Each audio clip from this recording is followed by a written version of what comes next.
யாக்கோபின் ஊழியங்கள் வழங்கும் பாடல்கள் மற்றும் தேவ செய்தி வழங்குபவர் சகோதரர் ஜோஷ்பா மற்றும் குடும்பத்தினர். உங்கள் மனச்சோர்வுகள் நீங்கி கர்த்தருக்குள் பலப்பட இந்நிகழ்ச்சியில் பங்கு பெற்று தேவ ஆசீர்வாதம் பெறுங்கள்.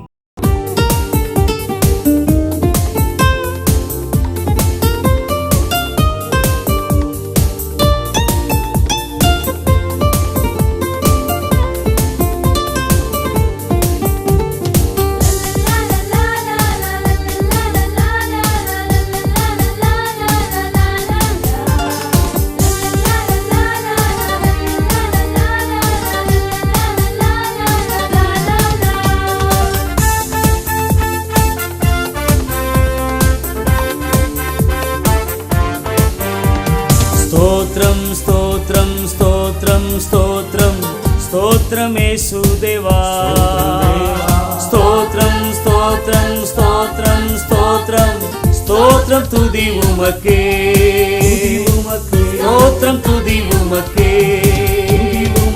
கருவில் கண்டே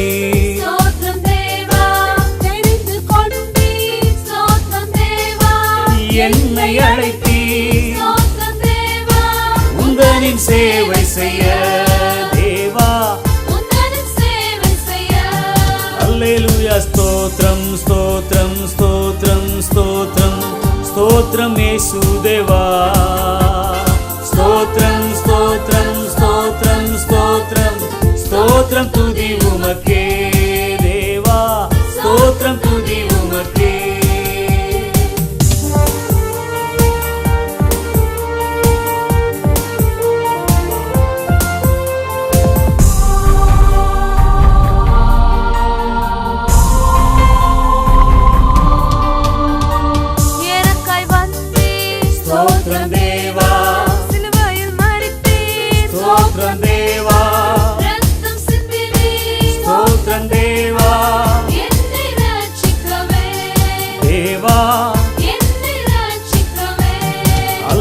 స్తోత్రం స్తోత్రం స్తోత్రం స్తోత్రం స్తోత్రం యేసుదేవా, స్తోత్రం స్తోత్రం స్తోత్రం స్తోత్రం స్తోత్రం తుది ఉమకే దేవా, స్తోత్రం తుది ఉమకే.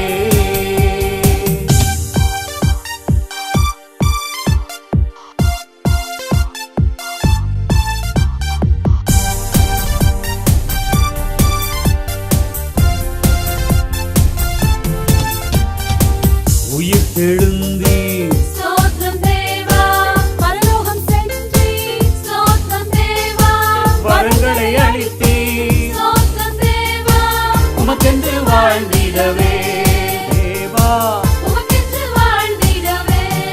அல்லேலூயா. ஸ்தோத்ரம் ஸ்தோத்ரம் ஸ்தோத்ரம் ஸ்தோத்ரம் ஸ்தோத்ரம் యేసుదేవా, ஸ்தோத்ரம் ஸ்தோத்ரம் ஸ்தோத்ரம் ஸ்தோத்ரம் స్తోత్రం తుది ఉమకే దేవా, స్తోత్రం తుది ఉమకే.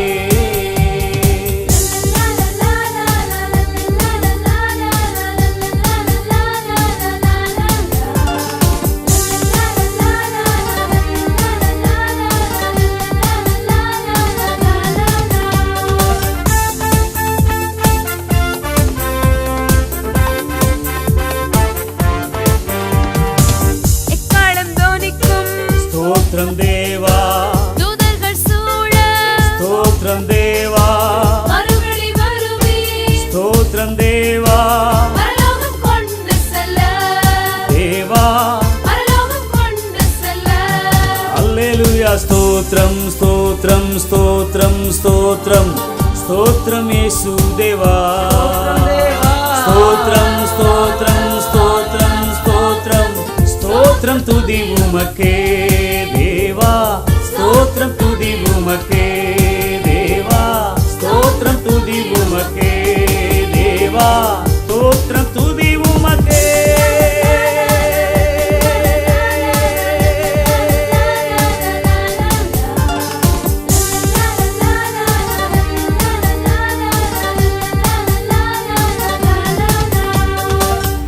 Praise the Lord. ஆண்டவருடைய நாமம் மகிமைப்படுவதாக. மீண்டும் இந்த வாரத்திலே உங்களை காண்பதில், உங்களோடு பேசுவதற்கு கர்த்தர் எனக்கு செய்த உதவிக்காக நான் ஆண்டவருக்கு நன்றி செலுத்துகிறேன். ஆமேன். சந்தோஷமா இருக்கிறீங்களா? நிச்சயமா கர்த்தருக்குள் சந்தோஷமா இருப்பீர்கள் என்று நான் விசுவாசிக்கிறேன். கர்த்தர் நல்லவர், அவர் நம்மை காக்கின்றவர், அவர் உறங்குவதும் இல்லை, தூங்குவதும் இல்லை. ஹல்லேலூயா. இந்த டிவி முன்பாக உட்கார்ந்து கேட்கிற பிள்ளைங்க, யூடியூப் மூலமாக கேட்குற பிள்ளைங்க ஒவ்வொருவரையும் ஆண்டவர் ஆசீர்வதிப்பார். ஆமென். ஆண்டவருடைய வார்த்தையை நம்ம கேட்க போகிறோம். அருமையான பாடலை நீங்கள் கேட்டிருப்பீங்க. நிச்சயமாக அது உங்களுக்கு பிரயோஜனமாக இருக்கும் என்று விசுவாசிக்கிறேன். இப்பொழுதும் கர்த்தர் எனக்கு கொடுத்த வார்த்தையை நம்ம கேட்க போகிறோம். பொறுமையாக கேளுங்க, நிச்சயமாக அது உங்களுக்கு பிரயோஜனமாக இருக்கும் என்று கர்த்தருக்குள் விசுவாசிக்கிறேன். ஜெபிப்போமா. ஆண்டவரே, இந்த வார்த்தைகளை நீங்கள் ஆசீர்வதிங்கப்பா. நீங்கள் தந்த வார்த்தை அடியேன் பேச போகிறேன். கர்த்தாவே, இதை கேட்கிற ஒவ்வொரு பிள்ளைகளுக்கும் அது பிரயோஜனமாக இருக்கட்டும். அவர்கள் இந்த காரியத்திலே கர்த்தாவை கேட்டு அதன்படி அவர்கள் நடப்பதற்கு கர்த்தர் நீர் அவர்களுக்கு கிருபை செய்வீராக. எல்லாவற்றையும் உமது கரத்தில் தருகிறோம். எந்த சூழ்நிலையில் அவர்கள் இருந்து பார்க்கிறார்களோ பிள்ளைகளை ஆசீர்வதிங்க. அவருடைய தேவைகள், எண்ணங்கள், ஏக்கங்கள் எல்லாவற்றையும் என் தேவன் நீர் தீர்ப்பீராக. வழிநடத்தும் ஆசீர்வதி இயேசுவின் மூலமாக வேண்டிக் கொள்கிற நல்ல பிதாவே. ஆமேன், ஆமேன். கர்த்தர் நல்லவர். இந்த நாளிலும் உங்கள் மத்தியிலே பேசுவதற்கு ஆண்டவர் எனக்கு கொடுத்த ஒரு தலைப்பு கல் என்பதாகும். ஆமேன். கல் நமக்கு தெரிந்திருக்கும். உலக பிரகாரமாக நமக்கு வீடு கட்டுவதற்கு கல் பயன்படுகிறது. மலைகளிலே இருந்து நாம் கல்களை எடுக்கிறோம். இப்படி அநேக காரியங்களுக்கு நாம் கல்களை பயன்படுத்துகிறோம். ஆனால் வேதாகமத்திலே குறிப்பிட்ட சில இடங்களிலே கல்லை பற்றி குறிப்பிட்டிருக்கிறது. எனவே அந்த கல்லை குறித்து ஒரு சில காரியங்களை உங்கள் மத்தியிலே பேச நான் ஆசைப்படுகிறேன். அநேக காரியங்கள் உண்டு. 2 விதமான காரியங்கள் உங்கள் மத்தியிலே நான் பேசுகிறேன். முதலாவது, இந்த கல் 2 விதமாக நான் உங்களிடத்திலே நான் தலைப்பாக கொண்டு வந்திருக்கிறேன். முதலாவது, புரட்டப்பட்ட கல். ஆமென். புரட்டப்பட்ட கல் என்றாலே அந்த கல்லை வைத்து எதையாவது ஒரு குகையவோ இல்லை எதையாவது ஒரு மலை குடைந்த ஒரு இடத்தையோ எதையாவது ஒரு காரியத்தை மூடி வைத்திருக்க வேண்டும். இல்லை ஒரு கிணற்றையோ எதையோ ஒரு கல்லை வைத்து அதை அடைத்திருக்க வேண்டும். அந்த கல்லை அந்த இடத்திலிருந்து எடுத்து போட்டால் அது புரட்டப்பட்ட கல். எனவே 2வதாக தாவீதின் கல். அது மாத்திரமில்லாமல் வேறு வழியாக நான் சொல்வேன் என்றால் வீழ்த்திய கல், எதிரிகளை வீழ்த்திய கல். ஹல்லேலூயா. எனக்கு அன்பு கர்த்தருடைய பிள்ளைகளே, 2 விதமான கல்களை குறித்து நான் உங்கள் மத்தியிலே பேசுகிறேன். முதலாவது புரட்டப்பட்ட கல், 2வதாக எதிரிகளை வீழ்த்திய கல். ஆமென். புரட்டப்பட்ட கல். ஏன் இந்த கல்லை புரட்ட வேண்டும்? யார் இந்த கல்லை புரட்ட வேண்டும்? ஆமென். எனக்கு அன்பு கர்த்தருடைய பிள்ளைகளே, வேதாகமத்தில் லாசரு என்ற ஒரு மகனை நீங்கள் தெரிந்திருப்பீர்கள். இந்த லாசரு மார்த்தாள் மரியாள் என்பவருடைய சகோதரன் ஆவார். யோவான் 11ஆம் அதிகாரம் 38ஆம் வசனம் இப்படியாக சொல்லுகிறது. அதாவது இந்த லாசரு மரித்து போய் விடுகிறான். அந்த செய்தி ஆண்டவருக்கு போய் செல்கிறது. ஆண்டவர் இந்த குடும்பத்தை மிகவும் நேசித்த ஒரு கர்த்தர். லாசரு நல்ல ஒரு சிநேகிதனாக ஆண்டவருக்கு காணப்பட்டார். எனவே என்னுடைய மரணமானது ஆண்டவருக்கு மிகவும் துக்கத்தை ஏற்படுத்தி விட்டது. எனவே ஆண்டவருக்கு செய்தி போகிறது, உம்முடைய சிநேகிதனாகிய லாசரு மரித்து போய்விட்டான் என்று சொல்லி. நீங்கள் அந்த யோவான் 11ஆம் அதிகாரத்தை நீங்கள் முழுவதுமாக நீங்கள் வாசித்து பார்க்கும் பொழுது உங்களுக்கு அந்த செய்தியை நீங்கள் கேள்விப்படுவீர்கள், செய்தியை நீங்கள் அறிவீர்கள். எனவே தேவனாகிய இயேசு கிறிஸ்து அந்த லாசருவின் கல்லறை அண்டைக்கே வருகிறார். ஆமென். எனக்கு அன்பு கர்த்தருடைய பிள்ளைகளே, இந்த லாசரு கல்லறை அண்டை வந்துவிட்டு ஆண்டவர் சொல்கிறார், அவன் மரிக்கவில்லை, நீங்கள் அழ வேண்டாம், மரிக்கவில்லை, தேவனுடைய நாம மகிமைக்காக இது நடந்திருக்கிறது என்று சொல்லி. ஆனாலும் மார்த்தாளும் மரியாளும், ஆண்டவரே, உம்மை நேசித்த சிநேகிதன், நீர் நேசித்த சிநேகிதன் உம்மை விட்டு போய்விட்டானே, மரித்து விட்டானே என்று சொல்லி ஆண்டவரிடத்திலே பேசும் பொழுது கர்த்தர் கண்ணீர் விட்டார் என்று சொல்லி அந்த வேதத்திலே வசனம் சொல்லப்பட்டிருக்கிறது. என்ன நடக்கிறது? யோவான் 11:38ஆம் வசனம் இப்படி சொல்கிறது. அப்பொழுது இயேசு மறுபடியும் தமக்குள்ளே கலங்கி கல்லறையினிடத்திற்கு வந்தார். அது ஒரு குகையாய் இருந்தது, அதன் மேல் ஒரு கல் வைக்கப்பட்டிருந்தது. அது ஒரு குகையிலே, அந்த நாட்களிலே இறந்தவருடைய உடல்களை ஒரு குகையிலே தான் வைப்பார்கள். குகையிலே வைத்து அந்த குகையினுடைய வாயை கல்லை கொண்டு அடைத்து விடுவார்கள். இதுதான் அந்த நாட்டினுடைய வழக்கமாய் இருந்தது. எனவே லாசருவை சீலைகளில் சுற்றி அவரை கல்லறையிலே வைத்து அடக்கம் செய்து விட்டார்கள். ஆண்டவர் அந்த கல்லறை முன்பாக வந்து நின்று மிகவும் வேதனையோடு மிகவும் கண்ணீரோடு அவர் அதை பார்த்து கொண்டு இருக்கும் பொழுதுதான் அப்பொழுது இயேசு மறுபடியும் தமக்குள்ளே கலங்கி கல்லறையினிடத்திற்கு வந்தார். அது ஒரு குகையா இருந்தது, அதன் மேல் ஒரு கல் வைக்கப்பட்டிருந்தது. இப்பொழுது ஆண்டவர் என்ன செய்கிறார்? யோவான் 11ஆம் அதிகாரத்தில் இதே காரியத்தில் நீங்கள் பார்க்கும் பொழுது யோவான் 38ஆம் வசனத்தை நீங்கள் வாசிக்க கேட்டீர்கள். அதே இடத்துல ஆண்டவர் சொல்லுகிறார், அந்த சீலையை, அந்த கல்லை புரட்டி போடுங்கள் என்று சொல்லி ஆண்டவர் அந்த கல்லறை இடத்திலே வந்து நின்று கொண்டு வசனம் 39 இப்படி சொல்கிறது, இயேசு கல்லை எடுத்து போடுங்கள் என்றார். ஆமென். எனக்கு அன்பு கர்த்தருடைய பிள்ளைகளே, ஏன் எனக்கு இதில் ஒரு சின்ன சந்தேகம், சின்ன ஒரு கேள்வி இதில் எழும்புகிறது. ஆண்டவர் 4 நாளாய் மரித்து 4 நாளாய் ஆன லாசருவை உயிரோடு எழுப்ப வருகிறார். சகோதரிகள் சொல்கிறார்கள், ஆண்டவரே அவன் மரித்து 4 நாளாகி விட்டதே, நாருமே என்று சொல்லி.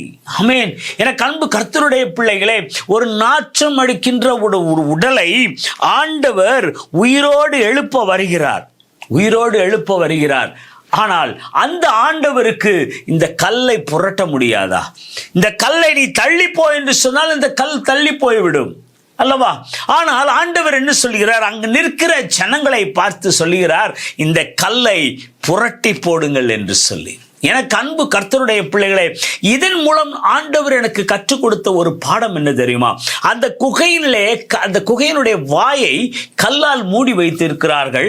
ஆண்டவர் அற்புதம் செய்ய வேண்டும் என்றால் அந்த மூடப்பட்ட கல்லை இவர்கள் புரட்டி வைக்க வேண்டும். ஆமென். நடந்தது என்ன? புரட்டி வைத்ததுக்கு அப்புறம் ஆண்டவர் லாசருவை பார்த்து நீ வெளியே வா என்று சொல்லவும் அவன் அப்படியே வெளியே வந்து உயிரோடு இருக்கிற ஒரு மகனாக காணப்பட்டார். எனக்கு அன்பு கர்த்தருடைய பிள்ளைகளே, இந்த இடத்துல நான் சொல்லக்கூடிய காரணம் என்னவென்றால், இந்த சம்பவம் நீங்கள் நன்றாக அறிந்திருப்பீர்கள். லாசரு உயிரோடு எழுந்த சம்பவம் வேதாகமத்தில் நன்றாக அறிந்த ஒரு சம்பவம் தான். ஆனால் இதில் நான் எடுத்துக்கொண்ட காரியம் என்னவென்றால், அந்த கல் புரட்டப்பட வேண்டும். அந்த கல் புரட்டப்பட்ட உடனே தான் அங்கு அற்புதம் நடந்தது. இயேசு அங்கு அற்புதம் செய்தார். ஆமென். அந்த குகைக்குள் இருந்த அந்த உடலை, அந்த லாசருவினுடைய உடல், அந்த கல் புரட்டப்பட்டவுடன் ஆண்டவர் மகனை வெளியே வா என்று சொன்னார். அங்கு ஒரு அற்புதம் நடந்தது. எனக்கு அன்பு கர்த்தருடைய பிள்ளைகளே, நமக்குள் காணப்படும் கல்கள், நம்முடைய சுபாவத்தை மூடிக்கொண்டு இருக்கிற கல்கள், நம்மிடத்திலே வேண்டாத தீய பழக்கங்கள், எண்ணங்கள், வேண்டாத காரியங்களை இந்த கல் மூடிக்கொண்டிருந்தால் அந்த வேண்டாத பழக்க வழக்கங்களை நாம் எடுத்து போட வேண்டும். அப்படி எடுத்து போடும் பொழுது நம்முடைய வாழ்க்கையிலே ஆண்டவர் ஒரு பெரிய அற்புதத்தை செய்ய வல்லவராய் இருக்கிறார். ஹல்லேலூயா. ஒரு பாத்திரத்திலே நாம் பால் ஊற்ற வேண்டும் என்றால் அந்த பாத்திரம் சுத்தமாக இருக்கிறதா என்று நாம் பார்க்க வேண்டும். இல்லை என்றால் அந்த பாத்திரத்தை நன்றாக சுத்தப்படுத்தி அதற்கப்புறம் அந்த பால் ஊற்றினால் அந்த பால் நன்றாக இருக்கும். இல்லை என்றால் கெட்டு போய்விடும். இதே போலதான் நம்மிடத்திலே காணப்படும் குறைகள், நம்மளிடத்திலே காணப்படும் கோபங்கள், நம்மளிடத்திலே காணப்படும் வஞ்சகங்கள், வைராக்கியங்கள், மூர்க்கங்கள், போதை வஸ்துகள், தேவையில்லாத பொய் வழக்கங்கள், தேவையில்லை விபச்சார பாவங்கள், கள்ளத்தனமான பாவங்கள் என்று சொல்லி அநேக அழுக்குகளை நமக்குள் வைத்திருந்தால் கர்த்தர் நம்முடைய வாழ்க்கையிலே அற்புதம் செய்ய முடியாதையா? ஆமென். கர்த்தர் நம்முடைய வாழ்க்கையிலே அற்புதம் செய்வது முடியாது. இப்படிப்பட்ட பாவ பழக்க வழக்கங்களை நம்முடைய உள்ளத்திலே வைத்துக்கொண்டு அது வெளியே மூடப்பட்டு இருந்தால் கர்த்தர் நம்முடைய வாழ்க்கையிலே அற்புதம் செய்ய முடியாது.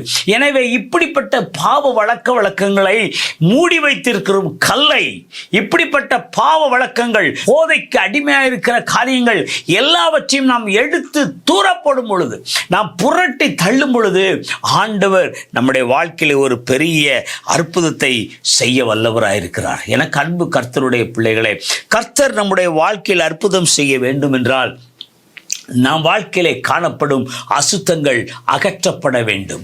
நம் வாழ்க்கையிலே காணப்படும் தீய எண்ணங்கள், தீய காரியங்கள் புரட்டப்பட வேண்டும். ஆமென். ஹல்லேலூயா. எத்தனையோ வஞ்சகங்கள், நான் அநேக காரியங்களை பார்த்து இருக்கிறேன். நான் ஆண்டவருடைய பிள்ளையாக இருந்தாலும் சில நேரங்களிலே நாம் கோபப்பட்டு சொல்கிறோம், பார்த்து கொள்கிறேன் உன்னை என்று சொல்லி. ஆமென். நான் நம்ம செய்த காரியத்தை மறக்க மாட்டேன் என்று சொல்லி, செத்தாலும் மறக்க மாட்டேன் என்று சொல்லி. ஆனால் ஜெபம் பயங்கரமா இருக்கும் இல்லையா? எனக்கு அன்பு கர்த்தருடைய பிள்ளைகளே, இப்படிப்பட்ட வஞ்சகங்களை, எண்ணங்களை நாம் மனதிலே வைத்துக்கொண்டு ஆண்டவர் எனக்கு அற்புதம் செய்ய வேண்டும் என்று சொன்னால் நிச்சயமாக செய்வதற்கு வாய்ப்பில்லை.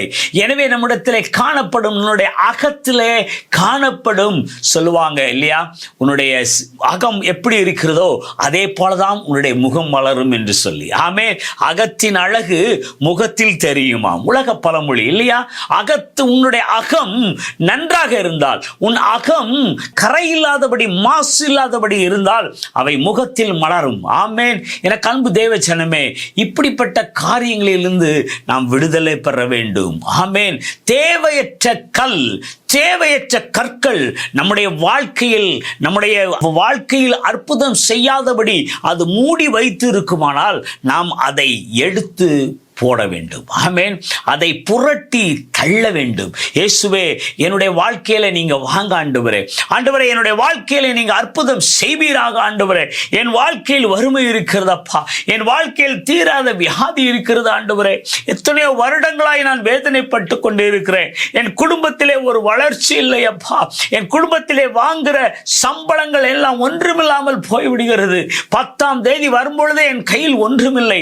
நான் ஒரு சபிக்கப்பட்ட இருக்கிறேன். குடும்பத்தின் நிமித்தம் நான் வெறுக்கப்பட்டவனாக இருக்கிறேன். என் கணவனால் நான் வெறுக்கப்பட்டு இருக்கிறேன். என் மனைவி பிள்ளைகளால் வெறுக்கப்பட்டு இருக்கிறேன். சமுதாயத்தால் ஒதுக்கப்பட்டு இருக்கிறேன். ஆண்டவரே, என்னை நீர் நேசிப்பீராப்பா என்று சொல்லி கேட்கும் பொழுது ஆண்டவர் உங்க வாழ்க்கையில் ஒரு பெரிய அற்புதம் செய்வாருங்க. எப்பொழுது தெரியுமா? ஆண்டவரிடத்தில் நீங்க முழங்கால் படியிட்டு, ஆண்டவரே, என் அகத்திற்குள் காணப்படும் அழுக்குகளை நீர் எடுத்து போடுவீராக. ஆண்டவரே, ஏசப்பா, இந்த குகையினுடைய கல்லை நீர் புரட்டி தள்ள சொன்னது போல ஆண்டவரே, என் வாழ்க்கையிலே காணப்படும் அழுக்குகளை, அசுத்தங்களை, தீராத எண்ணங்களை, மூர்க்கங்களை, கோபங்களை, விபச்சாரங்களை நீர் எடுத்து போடுங்க ஆண்டவரே என்று சொல்லி ஆண்டவரிடத்தில் நீங்கள் உங்களை ஒப்புவித்தால் ஆண்டவர் உங்கள் மத்தியிலே காணப்படும் அழுக்குகளை களைந்து விட்டு, அதை புரட்டி தள்ளிவிட்டு உங்கள் வாழ்க்கையில் ஒரு பெரிய அற்புதம் செய்ய வல்லவராயிருக்கிறார். ஆமென். லாசருவினுடைய வாழ்க்கையிலே ஒரு பெரிய அற்புதம் செய்து அந்த சகோதரிகளுக்கு தன் தம்பி கிடைத்து அவர்கள் எவ்வளவு மகிழ்ச்சியாக இருந்தார்களோ, அங்கு உள்ள ஜனங்கள் எப்படி மகிழ்ச்சியாக இருந்து தேவனை ஏற்றுக்கொண்டார்களோ, அதே போல உங்கள் வாழ்க்கையிலே ஒரு மகிழ்ச்சி உண்டாகும். எப்படி லாசருவினுடைய வாழ்க்கையில், அவருடைய குடும்பத்தில் மகிழ்ச்சி உண்டானதோ அதே போல உங்களுடைய வாழ்க்கையிலையும் கர்த்தர் ஒரு மகிழ்ச்சியை தருவார். எப்பொழுது தெரியுமா? உங்கள் வாழ்க்கையிலே தடைப்பட்டு இருக்கிற, தடை உண்டாக்குகிற அந்த கல்லை நீங்கள் புரட்டி போடும் பொழுது உங்கள் வாழ்க்கையிலே மகிழ்ச்சி உண்டாகும். இரண்டாவதாக, உங்கள் மத்தியிலே நான் சொல்கிற கல் என்னவென்றால் எதிரியை வீழ்த்திய கல். இது உங்களுக்கு எல்லாருக்கும் தெரிந்திருக்கும். தாவீது கோலியாத் என்ற ஒரு சம்பவம் நீங்கள் வாசிக்கும் பொழுது 1 சாமுவேல் 17ஆம் அதிகாரம் நீங்கள் முழுவதுமாய் நீங்கள் வாசித்து பார்க்கும் பொழுது தாவீது கோலியாத்தை எப்படி வீழ்த்தினான் என்று சொல்லி, இஸ்ரவேல் ஜனங்களை, கோலியாத் என்ற ஒரு மனிதன் பாளையத்திலே நின்று கொண்டு இஸ்ரவேல் ஜனங்களை தன்னிடத்திலே சண்டைக்கு வரும்படி அவன் அழைத்து கொண்டு இருக்கிறான். அந்த நேரத்தில் தான் தாவீது அங்கு வந்து இவனை கொல்வதற்கு என்னால் முடியும் என்று சொல்லி அந்த கோலியாத்தை கொல்வதற்காக புறப்பட்டு செல்கிறான். அப்படி புறப்பட்டு செல்லும் பொழுதுதான் அவன் எடுத்துக்கொண்ட ஆயுதம் என்ன தெரியுமா? வசனம் இப்படி சொல்லப்பட்டிருக்கிறது. 1 சாமுவேல் 17:45. அதற்கு தாவீது பெலிஸ்தனை நோக்கி, நீ பட்டயத்தோடும் ஈட்டியோடும் கேடகத்தோடும் என்னிடத்தில் வருகிறாய், நானோ நீ நிந்தித்த இஸ்ரவேலுடைய இராணுவங்களின் தேவனாகிய சேனைகளுடைய கர்த்தரின் நாமத்தினாலே நான் உன்னிடத்திலே வருகிறேன். ஐயா, நீ ஒரு போர் வீரன், நீ ஒரு ஈட்டியோடு கேடகத்தோடு பட்டயத்தோடு என்னிடத்தில் நீ சண்டைக்கு வருகிறாய். ஆனால் நானோ நீ நிந்தித்த இஸ்ரவேலின் தேவனாகிய நாமத்தை கொண்டு நான் உன்னிடத்திலே வருகிறேன் என்று சொல்லி அந்த சிறிய தாவீது கோலியாத்திற்கு எதிர்த்து நின்று சண்டை போடுவதற்கு வந்தான். நடந்தது என்ன தெரியுமா? ஆண்டவர் ஒரு பெரிய வெற்றியை அவனுக்கு கொடுத்தார். ஆமென், ஹல்லேலூயா. வசனம் 49. தன் கையை அடைப்பத்திலே போட்டு அதிலிருந்து ஒரு கல்லை எடுத்து கவனிலே வைத்து சுற்றி பெலிஸ்தனுடைய நெற்றியில் பட எறிந்தான். அந்த கல் அவன் நெற்றியில் பதிந்து போனதினால் அவன் தரையிலே முகங்குப்புற விழுந்து மரித்து போனான். எனக்கு அன்பு கர்த்தருடைய பிள்ளைகளே, இயேசுவின் நாமத்தினால் உண்டாகும் கல், இயேசுவின் நாமத்தை சொல்லி பயன்படுத்தப்பட்ட கல், இந்த கல் எதிரியை வீழ்த்தக்கூடியது. ஆமென். இந்த கல் நமக்கு ஜெயத்தை தரக்கூடியது. ஆமென். இந்த கல் நமக்கு வெற்றியை தரக்கூடியது. ஆமென். இந்த கல் நமக்கு எதிராக யார் வந்தாலும் அவர்களை முறியடிக்கப்படக்கூடிய ஒரு கல் இந்த கல். ஹல்லேலூயா, ஹல்லேலூயா. எனக்கு அன்பு கர்த்தருடைய பிள்ளைகளே, முதலாவது பார்த்தது புரட்டப்பட்ட கல். உங்கள் வாழ்க்கையிலே காணப்படும் காரியங்களை, தீமையான காரியங்களால் நிறைந்திருக்கிறதை, அந்த கல்லை நீங்கள் அகற்றி போடும் பொழுது ஆண்டவர் உங்கள் வாழ்க்கையில் அற்புதம் செய்வார். ஆமென். இரண்டாவதாக நீங்கள் தெரிந்து கொள்ள வேண்டிய கல் எதிரியை வீழ்த்தக்கூடிய கல். உங்களுக்கு விரோதமாய் இருக்கின்ற யாராய் இருந்தாலும் சரி, உங்களுக்கு விரோதமாய் எழும்புகின்ற யாராய் இருந்தாலும் சரி, இயேசுவின் நாமத்தினால் நீங்கள் அவர்களை வீழ்த்த முடியும். எப்படி தெரியுமா? இயேசுவின் நாமம் என்று ஒரு கல்லை கொண்டு அந்த எதிரியை வீழ்த்துவதற்கு உங்களால் முடியும். ஆமென், ஹல்லேலூயா. அந்த இயேசுவின் நாமத்தை பெற்றுக்கொண்டவர்களாய், எப்படி தாவீது இயேசுவின் நாமத்தை கொண்டு நான் இயேசுவின் நாமத்தினால் வருகிறேன் என்று சொல்லி அந்த எதிரியான கோலியாத்தை மடங்கடித்தானோ, அவன் உயிரை எடுத்தானோ, அவன் பட்டயத்தை கொண்டு அவன் தலையை வெட்டினானோ, அதே போல உங்களுக்கு விரோதமாக இன்னைக்கு யார் வந்தாலும் சரிங்க, நீங்க வேலை பார்க்கிற இடத்துல உங்களுக்கு விரோதமாக எழும்புறாங்களா, உங்க குடும்பத்தில் உங்களுக்கு விரோதமாக எழும்புறாங்களா, இல்ல செய்வினை கட்டுகள் உங்கள் குடும்பத்துக்கு விரோதமாக வைக்கிறாங்களா, உங்களுக்கு விரோதமாக வைக்கிறாங்களா, உங்க பிசினஸ்ல செய்வினை வைக்கிறாங்களா, உங்க வளர்ச்சி தாங்க முடியாதபடி உங்களுக்கு விரோதமாக செயல்படுத்துறாங்களா, இன்னைக்கு இயேசுவின் நாமம் என்று சொல்லக்கூடிய ஒரு கல்லை கையில் எடுத்துக் கொள்ளுங்கள். ஹல்லேலூயா. இயேசுவின் நாமம் என்று சொல்லக்கூடிய ஒரு கல்லை நீங்கள் கையில் எடுத்துக்கொண்டு அந்த எதிராளியை நீங்கள் ஜெயிக்க உங்களுக்கு கர்த்தர் பலன் தருவாராக. ஆமென், ஹல்லேலூயா. எனவே எதிராளிகளை வீழ்த்துகிற ஒரு கல்லை உங்களுக்கு நான் சொல்லுகிறேன். ஆமென். அநேகர் சொல்லுவாங்க என்னிடத்துல, பிரதர், என் குடும்பத்துக்கு விரோதமா இவர்கள் செய்வினை வைத்து விட்டார்கள், பிரதர், என்னுடைய பிசினஸ்க்கு விரோதமா இவர்கள் செய்வினை வைத்து விட்டார்கள், பிரதர், என் குழந்தையை, என் மகளுக்கு திருமணமாகாதபடி என் குடும்பத்திற்கு செய்வினை வைத்து விட்டார்கள், என் சொந்தக்காரர்களே எனக்கு விரோதமாக செய்வினை வைத்து விட்டார்கள் என்று சொல்லி அநேகரிடத்தில் ஜெபம் செய்ய சொல்வதை நான் கேட்டு இருக்கிறேன். இன்றைக்கு உங்களுக்கு நான் சொல்லுகிறேன், இயேசுவின் நாமம் என்ற ஒரு கல்லை உங்கள் கரங்களிலே நீங்க எடுத்து, ஏசப்பா, இந்த கல்லின் மூலமாக எனக்கு நீங்க ஜெயத்தை தருவீர்கள் என்று கேட்பீர்களானால் ஆண்டவர் உங்களுக்கு நிச்சயமாக ஜெயத்தை தருவார். ஆமென். தாவீதை போல வேதாகமத்தில் இன்னொருவரை நான் உங்களுக்கு சொல்ல விரும்புகிறேன். தானியேல் ஒன்று தேவதாசன். இந்த தானியேலுக்கு விரோதமாக எழும்பினார்கள் ஒரு கூட்டம். என்ன? ராஜா ஒரு அறிக்கையிட்டார், 30 நாள் வரையிலும் ராஜாவை வணங்க வேண்டும் என்று சொல்லி. தானியேல் 6ஆம் அதிகாரம் 12ஆம் வசனம் இவ்வாறாக சொல்லுகிறது, 30 நாள் வரை ராஜாவை வணங்க வேண்டும் என்று சொல்லி ஒரு கட்டளை பிறப்பிக்கப்பட்டது.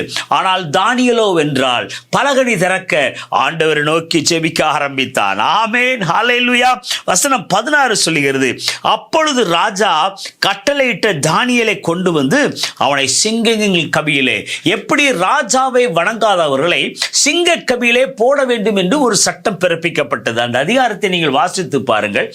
இது தெரிந்த ஒரு அதிகாரம் தான். அது சிங்க கபியிலே போட வேண்டும் என்று ஒரு கட்டளை. அதே போல தானியேலுக்கு விரோதமாக எழும்பியவர்கள் தானியேலை அவன் மேல் குற்றம் சாட்டி தானியேலை சிங்கக்கபியில் போடுவதற்கு முயற்சி செய்தது மாத்திரமல்லாமல் அவனை சிங்கக்கபியிலும் போட்டார்கள். 16ஆம் வசனம், அப்பொழுது ராஜா கட்டளையிட தானியேலை கொண்டு வந்து அவனை சிங்கங்களின் கெபியிலே போட்டார்கள். ராஜா தானியேலை நோக்கி, நீ இடைவிடாமல் ஆராதிக்கிற உன் தேவன் உன்னை தப்புவிப்பார் என்று சொன்னார். ராஜாவுக்கு தெரியும் தானியேல் எப்படிப்பட்ட ஒரு தேவ மனிதன் என்று சொல்லி. ஆனால் மக்களுடைய நிர்பந்தத்தின் மூலமாக தானியேல் சிங்கக்கபியிலே போடப்பட்டான். ஆனாலும் ராஜா சொல்கிறார், நீ இடைவிடாமல் ஆராதிக்கிற உன் தேவன் உன்னை தப்புவிப்பார் என்று சொல்லி. நடந்த என்ன தெரியுமா? அந்த சிங்கத்தின் கெபியிலே, வசனம் 17, ஒரு கல் கெபியினுடைய கெபியினுடைய வாயில் மேல் கொண்டு வந்து வைக்கப்பட்டது. சிங்கத்தினுடைய கெபியினுடைய வாய் ஒரு கல்லால் மூடப்பட்டது. எனக்கு அன்பு கர்த்தருடைய பிள்ளைகளே, லாசரு உள்ளே இருக்க ஒரு கல் மூடப்பட்டது. அந்த கல் புரட்டி போடும் பொழுது அங்கு அற்புதம் நடந்தது. ஆமென். மத்தேயு 28ஆம் அதிகாரத்திலே இப்படியாக சொல்கிறது, நமது ஆண்டவரை அந்த கல்லறையிலே வைத்து அந்த கல்லை மூடி வைத்தார்கள். மத்தேயு 28:2, அப்பொழுது பூமி மிகவும் அதிரும்படி கர்த்தருடைய தூதன் வானத்திலிருந்து இறங்கி வந்து வாசலில் இருந்த கல்லை புரட்டினான். ஆண்டவரை வைத்திருந்த கல்லறையை மூடப்பட்டிருந்த கல்லை தேவதூதன் புரட்டி தள்ளினான். அங்கு பிதாவானவர் அற்புதம் செய்தார், இயேசுவை உயிரோடு எழுப்பினார். எனக்கு அன்பு கர்த்தருடைய பிள்ளைகளே, இந்த நாளிலும் தானியேலை சிங்கக்கெபியிலே போட்ட அந்த கல் சிங்கக்கெபியை மூட வைத்தது. சிங்கத்தின் கெபியினுடைய வாய் அந்த கல்லால் மூடப்பட்டது. தானியேலோ என்றால் உள்ளே இருக்கிறார். நடந்தது என்ன தெரியுமா? சிங்க கெபியிலே கர்த்தர் அற்புதம் செய்தார். கரங்களை தட்டி ஆண்டவரை மகிமைப்படுத்துவோமா? சிங்கத்தின் வாய்களை ஆண்டவர் கட்டி போட்டார் ஐயா. உள்ள சிங்க கெபியிலே ஆண்டவர் அற்புதம் செய்கிறார். கல் மூடப்பட்டு இருந்தாலும் பரவாயில்லை, அற்புதம் நடந்தது. என்ன ஆச்சு? அடுத்த நாள் காலையிலே ராஜா வந்து அந்த சிங்கத்தின் கெபியை திறக்க சொன்னார். நடந்தது என்ன தெரியுமா? தானியேல் ஜீவனோடு இருந்தான். ஆமென், ஹல்லேலூயா. அதற்கு விரோதமாக, அதற்கு அடுத்ததாக வசனம் 24 இப்படி சொல்கிறது, தானியேலின் மேல் குற்றம் சாட்டின மனுஷரையோ என்றால் ராஜா கொண்டு வர சொன்னான். அவர்களையும் அவர்கள் குமாரரையும் அவர்கள் மனைவிகளையும் கெபியிலே போட்டார்கள். அவர்கள் கெபியின் அடியிலே சேரும் முன்னே சிங்கங்கள் அவர்கள் மேல் பாய்ந்து அவர்கள் எலும்புகளை எல்லாம் நொறுக்கி போட்டது. எனக்கு அன்பு கர்த்தருடைய பிள்ளைகளே, கல் புரட்டப்பட்டது. தானியேல் வெளியே வந்தான். நடந்தது என்ன? அற்புதம் நடந்தது. சிங்கங்கள் அவனை சேதப்படுத்தாதபடி அற்புதம் நடந்தது. அதற்கு அடுத்தாற் போல் தானியேலுக்கு விரோதமாய் குற்றம் சாட்டினவர்கள் அனைவரும் அந்த சிங்கக்கெபியிலே தள்ளப்பட்டார்கள்.